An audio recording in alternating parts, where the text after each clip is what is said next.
In a quiet neighborhood, a woman stood before a stern-faced policeman. He reminded her of the report she had filed the previous night about her husband's strange behavior. "Tell me," he asked, "what exactly seemed off?" She took a deep breath and replied softly, "On the bed." The officer blinked, confused. "On the bed," she repeated, her voice trembling. She described how, in their 2 years of marriage, she had never seen her husband, Kim-hyun, so drenched in cold sweat. That night, he had pinned her down with an urgency she couldn't comprehend. She begged him to wait, but his voice was trembling as he whispered, "We don't have enough time." Her usually calm and considerate husband was suddenly someone she didn't recognize. He leaned closer and murmured words that sent chills down her spine. "It's better if it hurts a little, scars last longer that way." His grip tightened as she tried to speak, silencing her with a kiss. "Sireni," he said firmly, "you shouldn't do this with anyone else." Bewildered, she asked what nonsense he was talking about, but he only replied cryptically, "Just for tonight, let me have you." The next morning, as he prepared for work, she heard noises from the hallway, like someone moving out. When she asked which neighbor it was, he reassured her with a gentle caress on her face. "It'll quiet down soon." She urged him to leave for work despite feeling unsettled. As he turned to call her name one last time before leaving, an eerie silence fell between them. Though blind, she felt his gaze on her and knew her husband wasn't smiling. She wanted to ask why, but she couldn't, as the doctor mentioned it was a bad sign to question and doubt every little thing.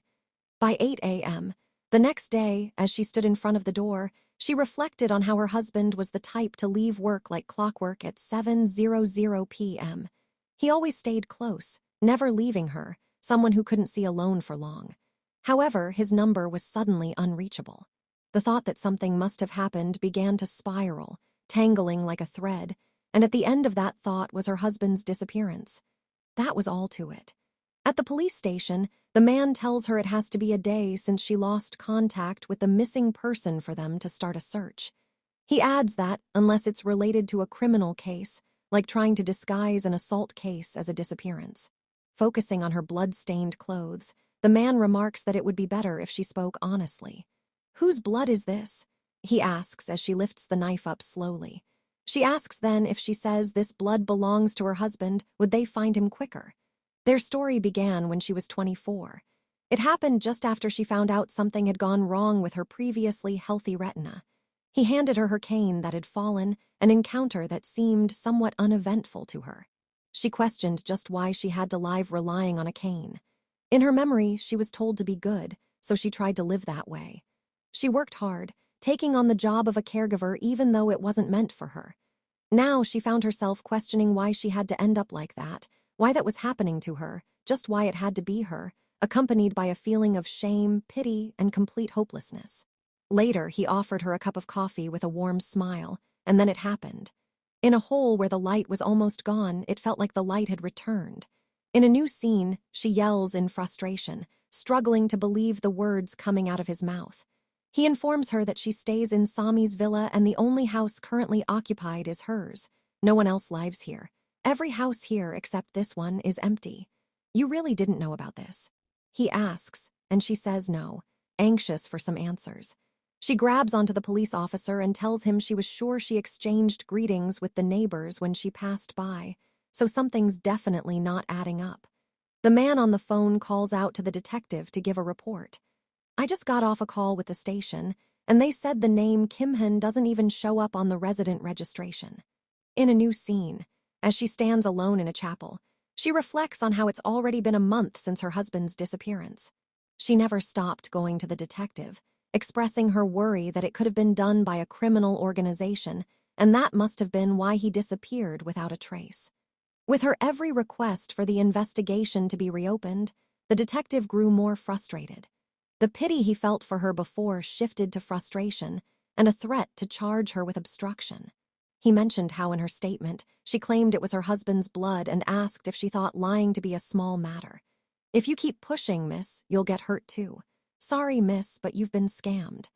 However, she argued that she didn't lose anything financially, so what would they have possibly gained from scamming her? At the end, the detective revealed that whatever the intentions were, the man who ran away would know the full story. In the chapel, she encountered the priest, who suggested she sit and rest for a while since she appeared sick. However, she declined. Before she walked out of the chapel that day, she asked him if he really believes in things he can't see and advised that he open his eyes since he might be fooling himself. Don't let yourself become a fool like I did. However, the priest responded, Sister, you don't have to see something to believe in it. Do we really need a reason to believe in something? She reveals she doesn't know, and with tears forming in her eyes, she says she doesn't know, and that's why she ended up like that. She didn't even know what his face looked like, but still, that didn't stop her from loving him without reason. The hand she held was the warmest and largest. She thought that would be her salvation. There was no one like that in her life, so to her, that person was a miracle. But that person disappeared, vanished like they were never there in the first place. She looks down in complete hopelessness and reveals she understands it now, mentioning that it all came too easily for her. The priest relentlessly tries to reassure her, saying that today's coincidence might be God's will. Soon her eyes widen as she takes notice of a poster in her hand. Why is this here? In a new scene, her ophthalmologist examines her eyes with a slit lamp. The ophthalmologist then reports that it doesn't make sense for her vision to be returning, and it appeared like something that should be reported to the academic community first. As she looks at the lady, she thinks her husband disappeared, and the fog in her vision disappeared with him. Isn't it too much of a coincidence to be random? Her ophthalmologist, now anxious, reports that in all the years of her work experience, she's never heard of such a thing, saying she was definitely diagnosed with retinal dysfunction 2.5 years ago, but now it appears as if it was temporary. Now she goes pale when the lady mentions, if by chance, someone has been periodically manipulating your optic nerve, temporarily paralyzing it. She recalls he would always help her apply her eye drops, and when she mentioned she could have done it herself, he would say he wanted to do it for her because he wanted to do everything for her. Suspicion grows inside her, so she asks if her assigned doctor has changed. As suspected, her ophthalmologist apologizes for the late information. She reveals that she's taken over Dr. Park's position as he received a great opportunity and has gone abroad starting that semester. From her statement, she draws a conclusion. My husband didn't disappear alone. She recalls how, when they moved in, her husband closed where he'd hung their wedding photo. She expressed her curiosity about the person in the photo, what kind of expression he's making. She remarked it would have been perfect if only she could have seen his eyes. In response, he gently placed a finger at the edge of her mouth, traced a smile shape, and said, like this, smiling so happily, just like this, both you and I. Later, she stands in front of the empty frame on a call and reports to the person on the line how everything, including the company, his name, down to the license plate number, were all fake. She adds that there isn't a single footage of the villa's interior or the alleyway CCTV, and even their neighbors were all gone, leaving behind no witnesses. Still on the call, she thinks, now I want the real answer, not guesses or speculations, a clear and accurate answer. After that, then, I'll make sure to get it back, the one thing in my life that was truly mine. There's no way I'm giving up and letting it end like this. A few days later, at a detective agency, she sits across from two people and asks if they found out anything about her husband. Rather than an answer, the lady snaps and asks what kind of scumbag she was living with. She calls him a vile bastard and adds that he deserves to have his tongue ripped out and used as a fly swatter. The man sitting next to her calms her down and introduces himself as the team leader of Blast Corp Operations Information Analysis Team, being Pilu. He explains that their company, Blast, is a private military contractor authorized by the government to provide military services in conflict zones overseas, and the Sarin Center and a small business run by their team. The man, without wasting any more time, apologizes after revealing they wouldn't be able to take on her case. She asks why, and the lady beside him shares that most of the names of the neighbors she mentioned before were fake, including the schools. Workplaces were also completely fabricated, but, you see, that bastard overlooked something important, the lady coldly says. She mentions how she said the guy next door owned a dog, and says even if all the other details were lies, the dog's name was the one thing that was real. She disclosed that she found the dog's name registered at the animal hospital. However, the owner's name was different on the medical records. A 65-year-old woman, Kim Yanmi. She struggles to believe it and argues that the owner was definitely a young man, and maybe the dog she found was different. The lady unflinchingly discloses that she possesses the old lady's credit card receipts from 5 years ago, and as she turns her phone screen to her, she tells her that's what came up. She apologizes, saying her vision was yet to fully return, and the lady, considerate, explains that it was a bookstore receipt. National Intelligence Service, NIS, at basic and advanced. Anxiety takes over her, and she raises her head and asks what they mean. The man explains that the old lady has a son, supposedly a publisher's employee. However, it's very common for field agents to disguise themselves in that industry. He explains that if the lady's son passed the NIS exam and then infiltrated as a neighbor to her under a low-level field agent position, she cuts him off, disclosing that she didn't know what he was trying to say. He explains in simpler words what exactly did he do. He completely made a woman insane, then disappeared, bought an entire villa, and controlled everything within a 200-meter radius. With a setup like this, it's not something an average agent or a simple operation could handle. Miss Hansang, it's because a black ops event from the NIS is involved. No one knows the identity of a black ops agent except the top officials at the NIS. What they do best is hiding their faces, hiding their names, and making sure their trail is never found. If this is real, then Miss Hansang, you'll never be able to find him. In a new scene, a man rips off a silicone mask in disgust. He retorts that no matter how he looks at it, it's disgusting. He looks at the camera, and the man watching him remarks that it's just like a snake shedding its skin.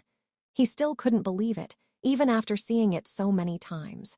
One Chang Na from the NIS Foreign Affairs Department, the field support team hacker. Curious, he asks the man, who appears to be the team leader, if he was able to escape safely. With a smile, the team leader responds, saying, yeah, he ran away without looking back, but he could deny he was terrified of getting caught.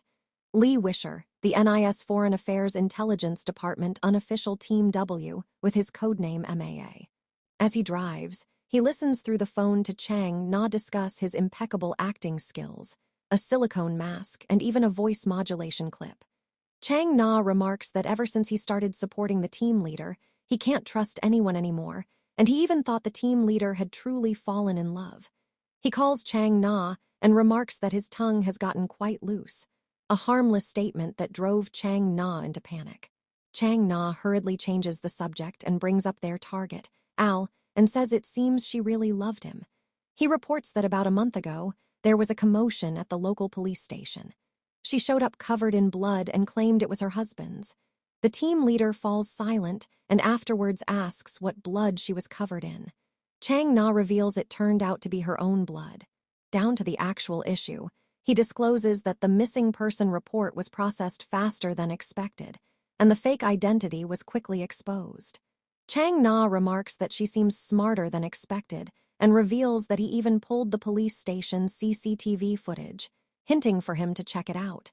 With a solemn voice, he calls Chang Na and asks him to give him one reason to watch the footage in 3 seconds or less. You think what I did was a real marriage. Al was just a target and husband was just the role I was assigned. Anyways, this pointless mission is finally over, so why bring up that miserable experience? The team leader continues, warning him not to even think about looking back. Chang Na apologizes. He shares that after monitoring her consistently for 2 years, he unconsciously. However, the team leader cuts him off with a scoff. Don't tell me you're hung up on the fact that I had sex with a civilian. Then please tell me where they train black ops agents without sex education. Let your brother take you to school, or Chang Na should grow up to be a conscientious and pure sprout, right? Chang Na tells him that's not it and apologizes, saying he'll correct his behavior. The team leader warns that if he understands, he shouldn't even mention the go and all to him again. Chang Na tries to bring up the issue of his resignation letter. However, he hangs up before they can even discuss it. As he stares at the screen with Hansang, he tells her goodbye and hopes that she forgets their heartless team leader soon. In a new scene, Hansang sits in a cake and coffee shop with the lady from Blast Corporation, who asks if she was really planning to defect to North Korea. She tells her no, and clarifies that she meant she wants to go to North Korea. She tells Chan not to deal with a National Intelligence Service Black Ops agent. She needs to step up her game to the international crime level. She reveals she's already scouted out the P Unification Bridge and the Amin River, and she only contacted her for some advice since she was from the north. Chan Na, already nervous, asks if she is seriously asking to be fed to the NIS, and without hesitation, she says yes. She mentions how she'd said there's someone whose trail could never be found, so she's trying the opposite of that approach. She tells her if she waves her trail and commits a lot of crimes to the point where she's caught by the NIS, she'll be able to meet active agents. We will definitely meet again, and you'll be the one coming to catch me, she thinks. In a new scene, she drives into Pohang. She recalls how Chan Na had asked what will be next if she meets her husband after getting caught.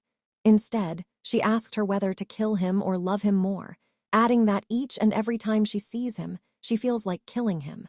Anyways, with an unbothered look, she tells her every day is sorrowful as she slowly stirs her coffee. In the present day, she grips onto her steering wheel, fighting before speeding up past the guards. As she drives, she thinks they should hurry and catch her and take her to her husband. She gets to a spot and stops, thinking it should be enough, but instead of catching her, the guard collapses, trying to catch his breath. Why aren't you catching me? If this continues, I will reach North Korea, she thinks. Afterwards, she makes a sharp drift, causing her to slam her head against the airbag, giving the officers time to reach her. They approach her window and inform her that she is to be placed under house arrest. Instead of being bothered, she lets out a loud sigh and asks why they took so long, remarking that she truly thought she was done for. Later, she sits alone in an empty room waiting for her interrogation to begin when two men walk in. One man discloses that he'd come from the National Intelligence Services, the Counterintelligence Division, to be precise. He reveals that she's been charged with violating the national security law and damaging military facilities. He takes his seat and asks if she's aware all nearby facilities have been closed, only to be reopened until the investigation is completely finished because of her. He adds that it's quite a famous tourist spot, and because of her, the entire itinerary of group tourists was stopped. However, she remains with a strong resolve as she replies that it's good. She mentions that a soldier had collapsed from hyperventilation and asks if he doesn't think it's better for them to be hospitalized comfortably. The NIS officer sighs and mentions that the national security law stipulates that even attempted violations are punishable. He tells her whatever statement she makes from then on will have a significant impact on whether charges are filed. Now, what was your motive for attempting to defect to the north? He asks, but he doesn't get an answer. Holding a file up, he asks who Kim Hyun is and mentions how in the earlier police investigation she only answered, Kimhin, and went quiet. So who exactly is he? She tells him he's her husband. However, the man says no and mentions that she's listed as unmarried in her records. He states that they live together in a common-law marriage and asks if the man she claimed to have disappeared recently was also Kimhin, and she says yes. The agent then asks if perhaps her motive for attempting to defect to the north is because of the man, chairman of the National Defense Commission of the Democratic People's Republic of Korea, and the supreme commander of the Korean People's Army, the great leader of the people. That was something my husband used to say often, she retorts. She discloses that originally she was thinking of reporting the spy. However, she encountered a problem as she didn't even know her husband's real name or face. It seems like I ended up living with a spy after all. Would you help me find out? She asks. She continues and adds that if they were to lose track of him now, it could end up in a huge problem. She speaks rhetorically, wondering who knows what kind of damage they could inflict on the country, emphasizing that the government needs to step in and capture him. They seem almost convinced until a call distracts them for a moment. After the call, the agent suggests they wrap up the investigation. He turns to her and says the attempted defection will be dismissed due to mental instability, but there will be a fine for about 10 million won for damaging military property. Desperate for answers, she declares that her husband is a spy, demanding to know if they intend to do nothing about it.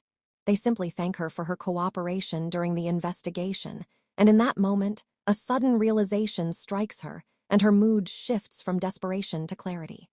Do any of you know Kim Hyun? Why don't you think you're trying too hard to keep something hidden? Shouldn't a spy agency be more competent than this? Come out before I break this mirror.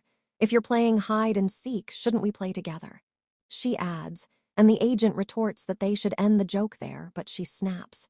She scatters the papers across the room and declares that the only one joking around is him, demanding answers. She asks what's so special about Kim-hyun that they won't even conduct a basic investigation. Why are you hiding it? What are you even hiding? She exclaims as she tries to catch her breath. The agent unexpectedly asks if she's been taking her medication properly. Her body stiffens, and she asks what he means. He retorts that he heard she stopped taking her medications a while ago and suggests that's probably when she started imagining her husband disappeared. Confused, she asks why she would need medication, stating she isn't sick, and unexpectedly, they reveal they've just spoken to her doctor about it. She holds her head in pain and notices a report from a psychiatric hospital on the table. As she picks it up, the agent asks, "This is the hospital you've been visiting since you were young, isn't it, Miss Han Sireny?" In a new scene, a person listens to the news about how a woman in her 20s was caught attempting to defect to the north. The doctor raises his head, surprised to see Han Sireny walking into his office holding a small gift bag. She pours a drink into a teacup, startling the doctor. He quickly asks what happened to her eyesight, and she calmly replies that it's getting better. She retorts that it wasn't anything incurable and gently takes her seat. The doctor asks if things are still fine with her husband, and with an unbothered look, she replies, "He ran off, of course." She adds that she's done exactly as he taught her, being kind, obedient, and gentle, almost like a puppy, soft, playful, and sweet. What seemed like a usual question turned into something deeper as she began confiding in him. She tells the doctor how she always tried to live a good and honest life. She explains that she quit gymnastics and was expelled from school, but she still tried to live decently, even taking up work as a caregiver, and yet that's what she's become. She begins to question what had gone wrong. Why do people bring children into the world just to abandon them, promise love, and then run away? Care for someone but still betray them? "Doctor, why did you do that to me?" The doctor pretends to be oblivious and asks what she meant to say. She then asks him if he knew that in the past, the mafia would get rid of traitors by putting poison in black tea. The doctor, taking a gulp out of fear, ends up coughing violently and collapsing to the floor, with the teacup smashed beside him. "You had me diagnosed as a schizophrenic patient, didn't you? Who asked you to do it?" she demands. He tells her he doesn't know, but as she slowly lifts her leg, she says she has a feeling it's somehow related to her husband. Pressing her foot to his neck, she tells him she needs all the answers and apologizes, saying she can't think straight when it comes to her husband. Finally, he confesses, saying he was only doing as he was told, but they promised it wouldn't harm her in any way. She lets him go and picks up a cup of tea from the table. Drinking it calmly, she asks where exactly the people had come from, and he replies that they mentioned being from a government organization. Then they handed him a business card from a publishing company and claimed to be employees of the company. Immediately, she recalls how the man from Blast Corps had explained that it was common for field agents to adopt those kinds of disguises.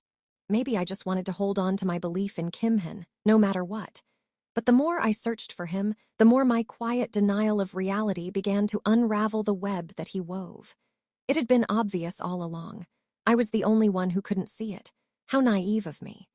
Gently resting her hand on the door handle, she tells the doctor he was the one who taught her how to wear a mask of kindness. And for that reason, that day will be their last session, as she has now decided to break that, once and for all. Silently, she reflects on how she just wanted to live kindly and be loved, but nothing was ever real, not even the married life she believed was her happiest time. If everything was just part of someone's ploy, then in this world, the only thing free of lies would be my own ugly, unmasked self. In a new scene, she lays curled up in bed, calling the name of her husband softly. "Sireng, did you call for me? I'm getting changed right now." "Sireng, I'm checking my phone right now." "Sireng, I just opened my fridge." "Sireng, I'm just standing here watching you." Meanwhile, Chan-na tries to wake Sireng, who appears dazed. Sireng is slowly drawn back to reality and informs Chan-na that she had to pay a fine of 10 million won.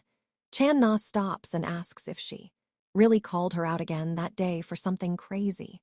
Syrian slowly drops her drink and says she doesn't know anyone related to that kind of work. Without hesitation, She reveals she was planning on kidnapping someone to hold hostage. She tells Chan-na that the higher the person's status, the better, because that way the government would have to send a negotiation specialist, like the deputy director of the National Intelligence Service. On the other hand, a phone rings, and it appears to be the deputy director, Juyo-jan, calling the man with a lollipop in his mouth. He sighs and mutters to himself that he should have gotten rid of the phone first. The deputy director orders him to return as soon as possible, adding that he'll only discuss the matter of his resignation. The deputy director states that it's already rare to have someone with 10 years of experience, and now 2 intelligence agents have died. The director then asks if he thinks he's going to process a resignation letter that was written carelessly with the excuse of personal reasons in a situation like that. The team leader, unbothered, reports that he's already explained why. However, the deputy director snaps and asks if that's an explanation. Just as the director is about to ask what kind of mental illness Lee Wishin has, he scoffs and asks if he believes he's been sane all this while. The director, pushing further, asks why he would want to quit right after completing a mission, and he repeats again that he mentioned it was due to mental illness. He reveals that even in his personal time, he gets so anxious exposing himself without the silicone mask. He continues, saying he brushed it off as a work-related issue. However, the hospital report said it's an obsessive-compulsive disorder. He remarks that he's probably going to keep picking at his own face, and says it's no wonder every night the egged ghost without eyes, nose, or mouth keeps staring at him so creepily. The team leader also adds that he wouldn't be able to do espionage any longer as he got a tattoo next to his thing. He tells him just like that mission, he wouldn't even be able to bring it out or sleep with the target, and asks what he's supposed to do. The director, on the other side, fuming with anger, slams his hand against the table, calling him a bastard. He declares loudly, asking what he's doing to a body that belongs to the state. He asks if he was saying he made a virgin do it, but now he's rebelling. However, Lee Woer cuts him off and says if he isn't going to return his face, he should just stop there. You do not need that document anymore.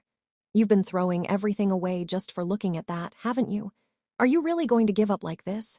The deputy director asks with his hand covering half his face, his eyes looking like a psychopath. He tells him he hasn't given up, but it's just that after 10 years, he's the one who's tired. First, he shares that even after taking care of the alv, he still failed. He got nothing. I'm so frustrated, I just want to do something about it. Isn't that annoying? The director goes calm and reveals he's one step away from becoming the head of the NIS. He adds that he knows once he gets the director title, that is something he can give to him. He tells him this time he'll make sure he can use both his face and name. You're a quarter Korean, right? Right now I need a mask like that, so just one last time I'm asking you, please. The director finishes. Lee Woer appears interested and asks if he really wouldn't be needing the mask and a fake identity, and the director responds with a yes. He sighs and asks what it is, and the director asks if he's heard about Blast Corporation. In a new scene, Chan-na discusses with Seong.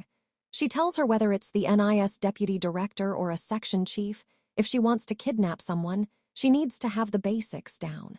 She advises her to learn the necessary skills and hints that most experts work at their company.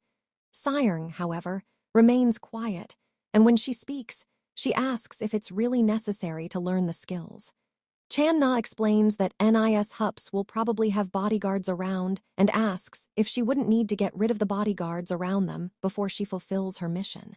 As she wipes a tear from her eyes, she remarks that she only discloses that information because Seong reminded her of her younger sister, whom she left behind in North Korea. While Seong, lost in thought, mutters Blast Corporation, Chan-na thinks at Blast Corp. There are plenty of men, aren't there? If you live and work with the male comrades, you'll forget about that bastard and find your freedom again. Seong, on the other hand, thinks she's made a pretty reasonable point.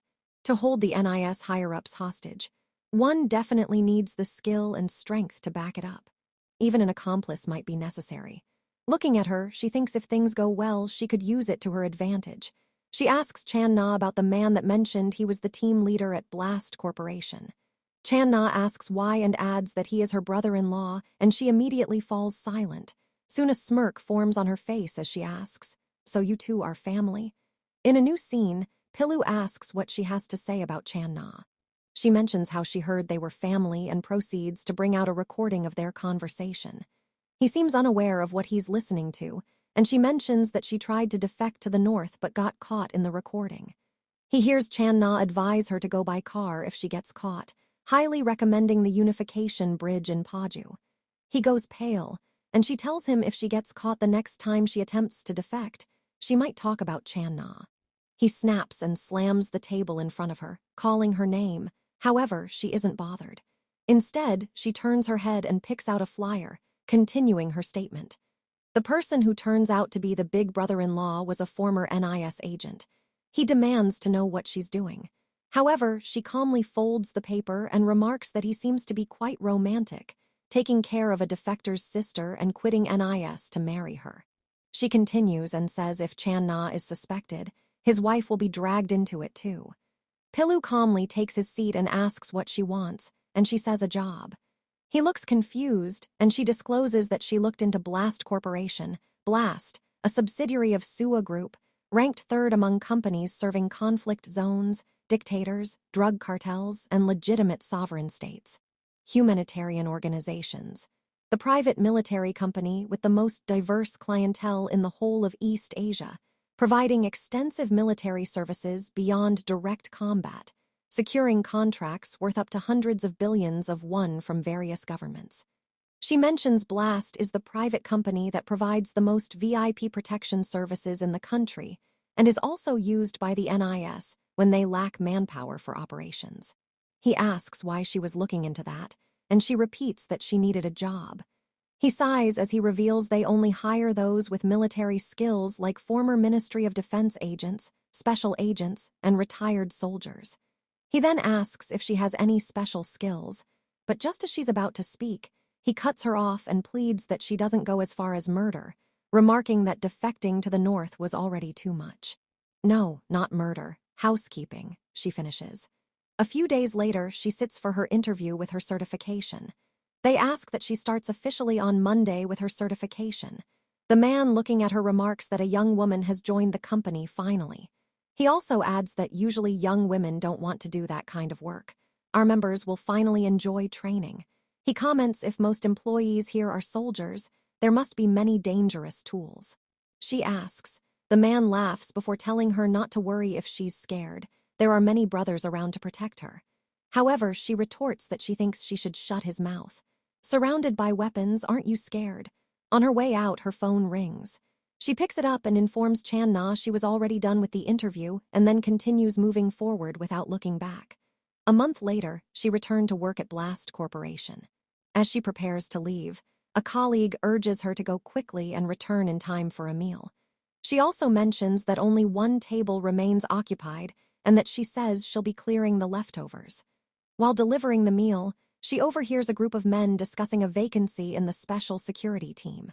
One of them asks if the other is interested, but he scoffs, calling the new team leader a nightmare. When asked if he's heard any rumors, he admits he isn't sure but suspects the team has already been completely wrecked. A few days ago, Chan-na had happily welcomed her home from work, but she showed little interest. Sensing her mood, Chan-na tried to cheer her up, but it didn't work. Sayang then asked where she had been working recently, mentioning that it had been harder to see her than expected. After a brief hesitation, she finally replied, calling the new team leader a total jerk. As she pushes the trolley forward, she wonders if Chan-na is also part of the special security team. Lost in thought, she notes how secretive the team is. It's the only one where details are nearly impossible to figure out, and even their tasks seem classified. Suddenly, a noise catches her attention. She turns to see a man threatening another. Unfazed, the other man retorts that it's irritating to hear him constantly dismiss the special security team whenever it's mentioned, adding that everyone knows he's only pretending because he secretly wants to join. The man snaps, demanding to know who he's accusing of being jealous. As she watches, Sayang notices Mrs. Kim's face turned pale just before the men crash into her. While they hesitate over what to do, Syrian steps in, offering to clean the floor that day. She then approaches one of the men with the trolley. The moment she gets his attention, she lets go of it just as he's about to snap at her. She cuts him off, stating that lunch break is over. In the next scene, Sayang is being scolded. The man reminds her that she was hired to clean and remarks that he already knew she was reckless and rude, but this time she's crossed the line.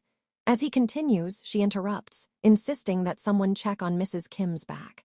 However, the man scoffs, saying she doesn't understand what's truly important. He explains that among the men fighting earlier, one has an especially short temper. He warns her that the man is extremely worked up about her and advises her not to provoke him for the time being. As she walks toward the elevator, Syrian wonders how long it will take at this rate to kidnap the deputy chief and find Hyan. She briefly considers looking for another way but quickly dismisses the thought. There doesn't seem to be a better job than this one. When the elevator doors open, she sees a well-dressed man in a suit accompanied by several others. Deciding against getting in, she turns around. However, the man notices her hesitation and invites her inside. When she doesn't respond, he takes her silence as a refusal. Reaching for the button, he simply says that if she isn't getting on, she should forget it. As the elevator doors close, she lifts her head slightly, catching a glimpse of his sharp features and striking gray eyes. A really unique look, she thinks. She overhears someone mention that he's the new recruit who recently joined, and another person adds that he had heard the man spent a long time in Africa. They discuss how he joined the military as soon as he became an adult and kept rolling through special forces till his current age at 31. Hearing that triggers a memory of the rumors she'd listened to about the nightmare of a team leader. In a new scene, the red-haired guy throws his jacket to Syring in annoyance, ordering her to wash it again. He remarks that the clothes still smell like food waste, saying despite it being a week, the smell still hasn't left. As she crouches down to pick it up, she retorts that she's washed it over 20 times in the past week, calling it a strange occurrence. Unexpectedly, he asks if she knows his name. She calmly points to his name tag and replies that it's written on his uniform and that she can read Hangul too. With a scoff, he asks if she's always that stiff. Grabbing his jaw, he tells her not to stare at him like that, asking if her eyes are messed up or something. Out of the blue, she asks, "By chance, do you want to sleep with me?" The guy hurriedly dismisses her, asking what kind of person she is to be that messed up, remarking that she really doesn't know anything about confusing values. Syring, however, asks again if he's acting that way because he wants to sleep with her, and this time he responds. He asks what would happen if he said yes, then boldly asks if she would agree to sleep with him just once. In that case, Syrian, unfazed, simply apologizes before stating that she doesn't sleep with just anyone. She proceeds to describe her type and says height of at least 188 cm, has to weigh under 80 kg, with a woody scent, and looking down at him, she reveals only those with an upward curve penis are available. He appears stunned, and as he struggles to put his words together, she tells him it has to curve upwards because that's how her husband is. The man, embarrassed, snaps and asks how she could only mention that she has a husband now, and suggests she goes into the shower room and go find her dog tag. Syring turns around without hesitation.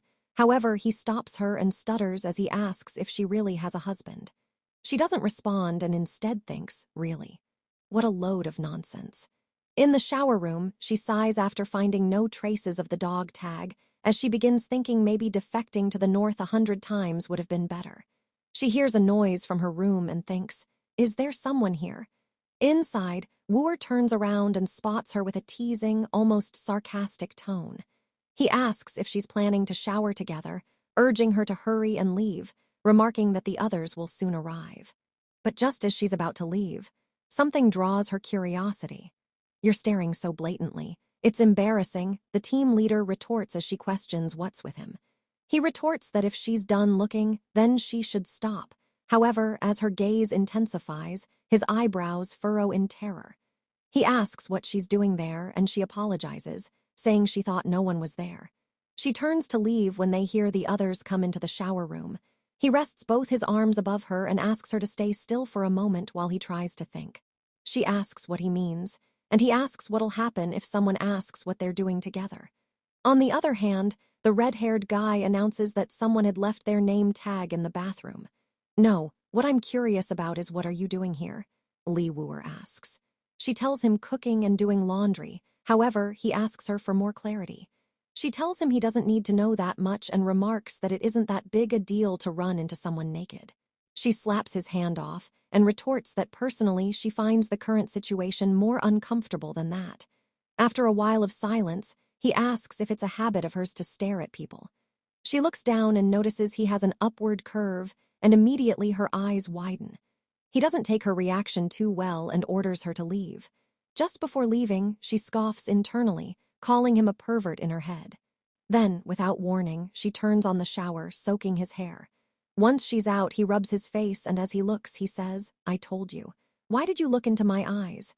In a new scene, he sits in his office on a call with Chan-na, who asks if he's gotten any more information about Blast Corporation. Instead, he asks, "Why, Al?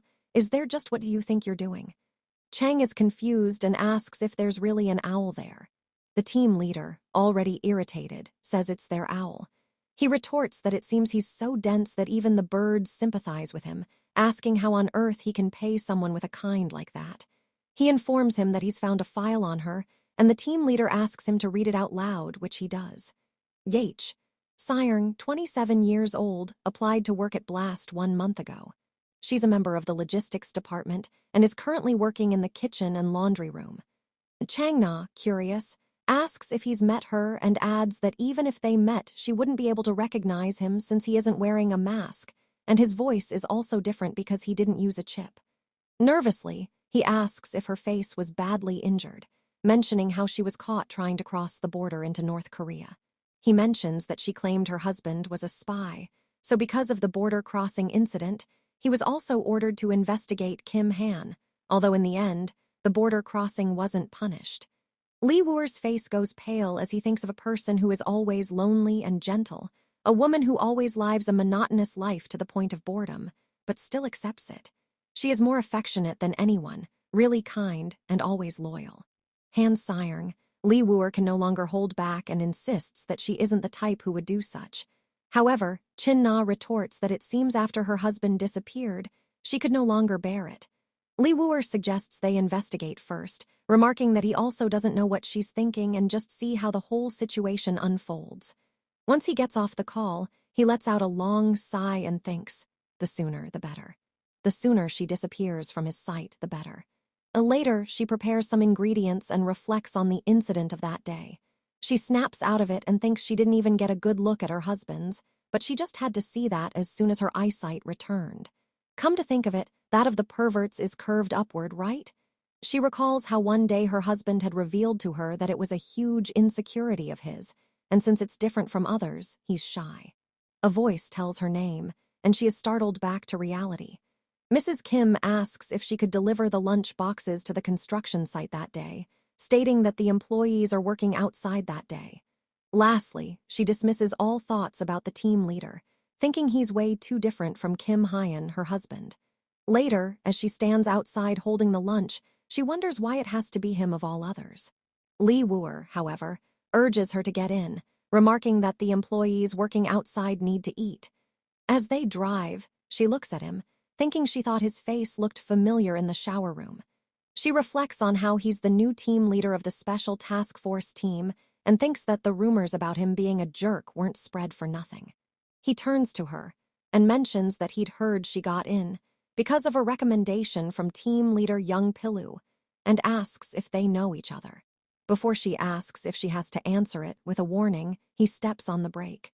He tells her it'll be best to answer it, revealing there was a lady scheduled to accompany their team on a business trip overseas, and unfortunately, she was hospitalized because of a back injury, and now he is trying to fill that spot. He brings out a lollipop and states that it will be best to answer his question honestly. If you understand this, then I hope for your cooperation. Syrian stares at him in confusion, wondering if he was threatening to take her if she doesn't respond. She reveals they know each other personally. He asks what she means and mentions that from his knowledge about him personally, the team leader is married with kids and without hesitation asks if she's perhaps into married men. She snaps and asks what he's thinking, and he replies, saying since her words are short, his thoughts will also be short. He then asks if they should keep on shortening their words and thoughts. She grits her teeth in annoyance and admits that she knows his sister-in-law more than she knows him. He asks if she's talking about Hyo Chan-na and also asks if she knows she's a skilled hacker. He mentions that in 2016, The State Bank of Bangladesh almost lost $1 million due to hacking. He continues and shares that it was later discovered the South Korean government was behind it, and at the center of it all was a 16-year-old girl, which was Hyo Chan-na. Glancing at her from the corner of his eye, he asks how she ended up meeting such a special talent.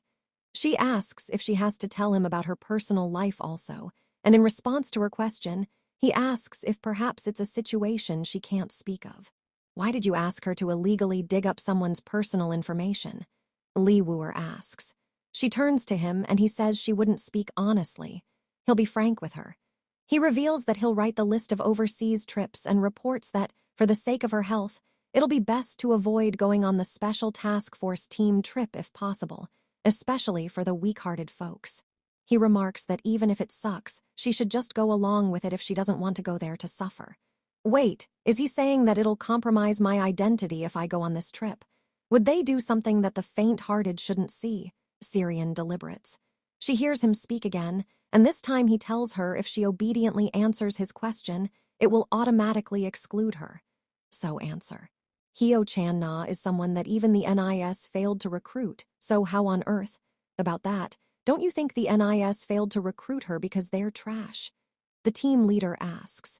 He asks if the National Intelligence Services had really taken all her savings.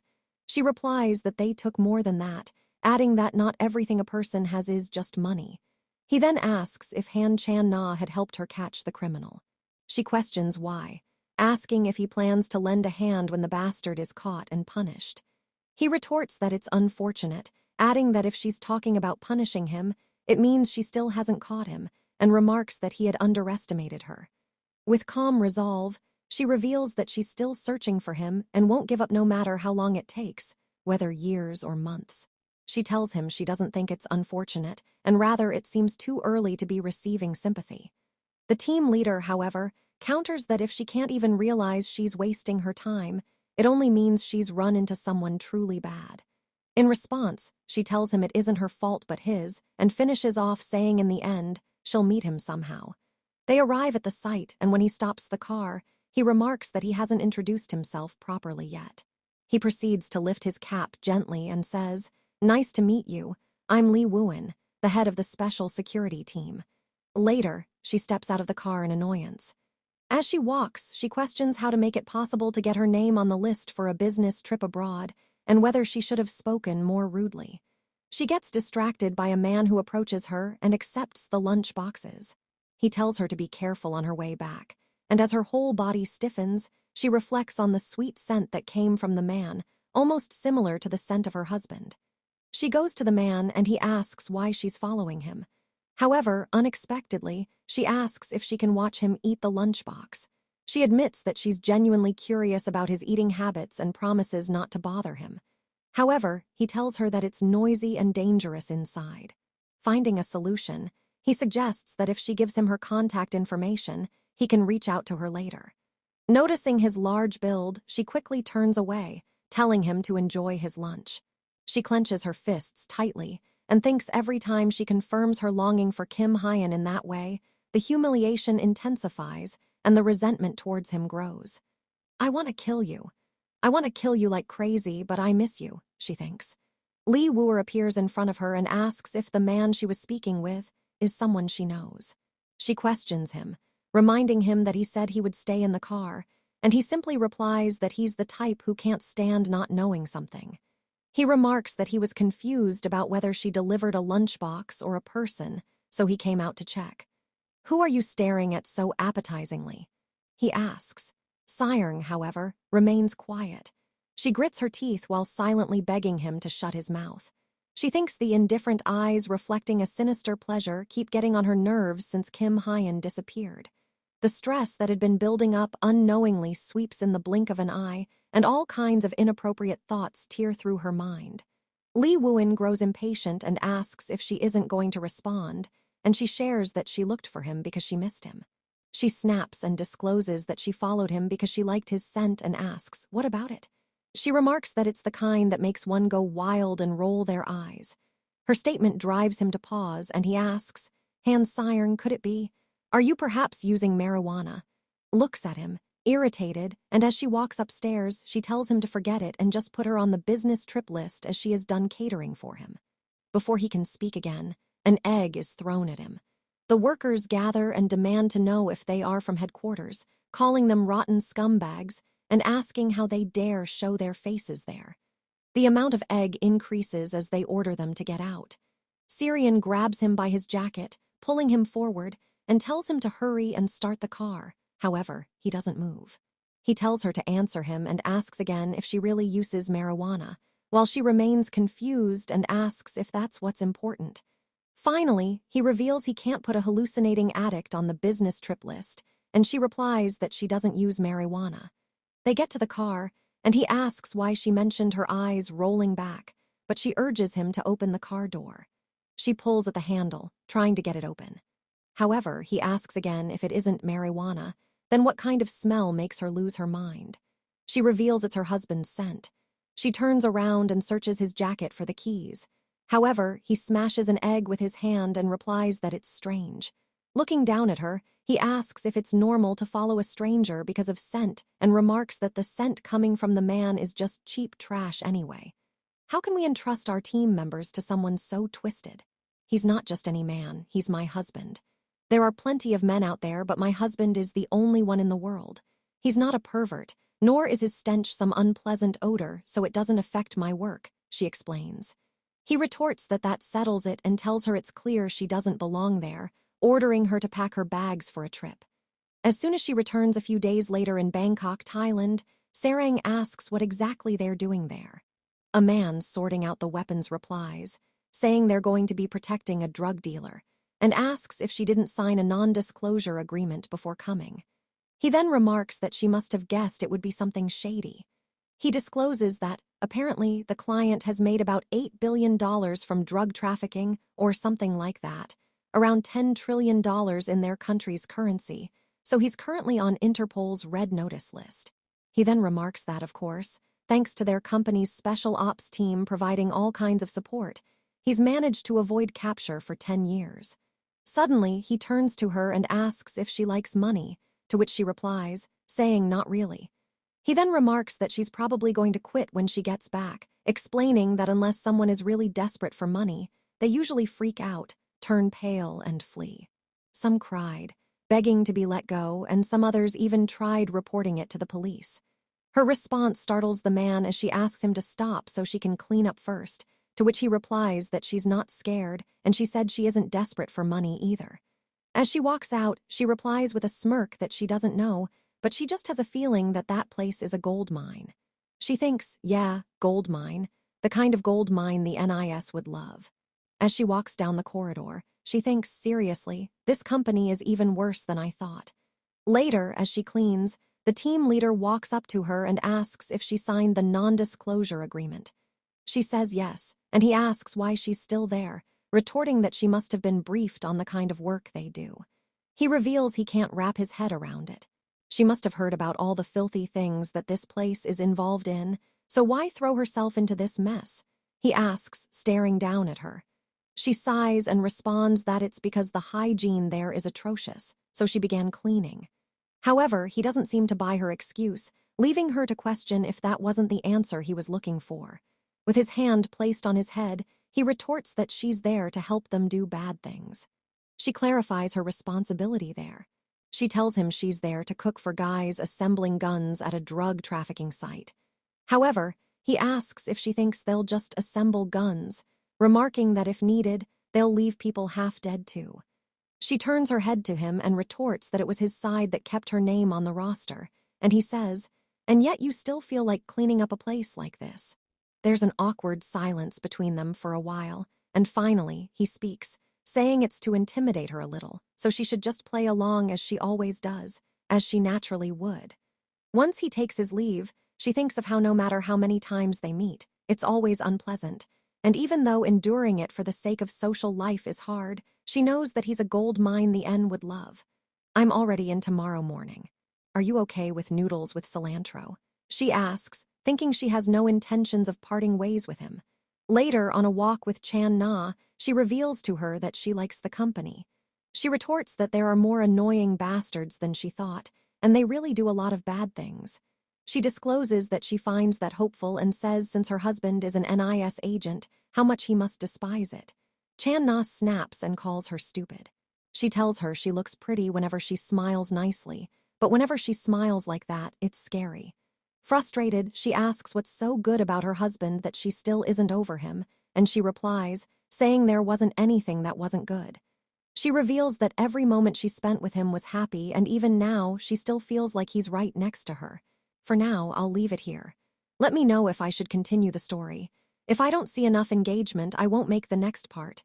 It's that simple. So, if you really want to know what happens next, like, subscribe and comment.